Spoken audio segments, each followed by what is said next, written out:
కాజీపేటలో బాలికను గొంతుకోసి చంపిన ప్రేమోన్మాది వెంకటేష్ పై పోలీసులు కాల్పులు జరిపారు. పోలీసుల అదుపులో ఉన్న వెంకటేష్ శనివారం తెల్లవారుజామున తప్పించుకునేందుకు యత్నించాడు.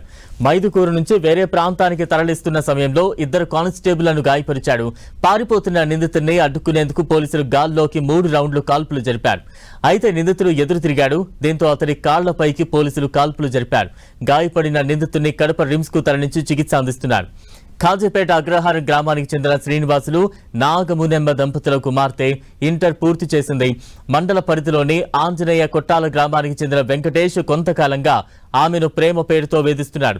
తనను పెళ్లి చేసుకోవాలని పలుమార్లు ఒత్తిడి చేయగా ఆమె నిరాకరిస్తూ వస్తోంది. దీంతో వెంకటేష్ ఆమెపై కక్ష పెంచుకున్నాడు. శుక్రవారం ఇంట్లో ఎవరూ లేని సమయంలో అతను చూసి బాలిక ఇంటికి వచ్చిన అతడు తనను పెళ్లి చేసుకోవాలని మళ్లీ ఒత్తిడి తెచ్చాడు. ఆమె ససేమిరా అనడంతో ఇద్దరి మధ్య వాగ్వాదం జరిగింది. చివరకు తన వెంట తెచ్చుకున్న కత్తితో ఆమె గొంతు కోసి పరారయ్యాడు. ఈ విషయం తెలిసిన యువతి తండ్రి శ్రీనివాసులు ఇతర కుటుంబ సభ్యులు హుటాహుటిన ఇంటికి చేరుకున్నారు.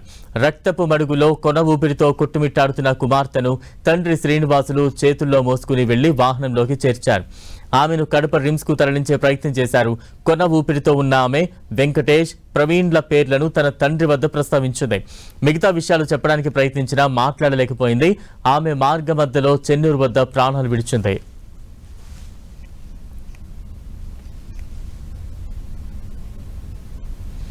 కడప జిల్లా ప్రేమోన్మాది ఘటనపై సీఎం చంద్రబాబు ఆరా తీశారు. ప్రేమోన్మాది ఘటనపై సీరియస్ అయిన సీఎం చంద్రబాబు మహిళలు, బాలికలపై దాడులకు తెగపడితే కఠినంగా వ్యవహరించాలని అధికారులకు సీఎం సూచించారు. బాధితులకు న్యాయం చేసే విషయంలో నిందితులను ఎట్టి పరిస్థితుల్లోనూ ఉపేక్షించరాదన్నారు. బాధిత కుటుంబానికి న్యాయం జరిగేలా చూడాలని పోలీసులను, అధికారులను ఆదేశించారు సీఎం చంద్రబాబు.